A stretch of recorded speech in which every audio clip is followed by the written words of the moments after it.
Cooking શોમાં તમારું સ્વાગત કરું છું। આજે આપણે સરસ મજાનો મેંગો શ્રીખંડ બનાવીશું। ચાલો તેના માટે જોઈએ। તો અહીંયા એક મેં મેંગો લીધો છે। એ મેંગોને આપણે સરસ તો અહીંયા આપણે મેંગોને ક્રશ કરી લઈશું। મેંગો ક્રશ થઈ ગયો છે। તો હવે આપણે એક બાઉલમાં આપણે દહીં બધું નાખી દઈશું। દહીં લઈ લીધું છે।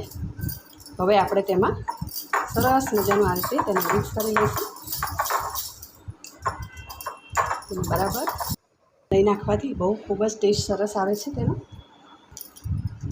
તો આપણે બંને વસ્તુને સરસ રીતે આપણે મેંગો પલ્પ પણ નાખી દઈશું। અંદર 3 ચમચી જેટલી ખાંડ નાખીશું।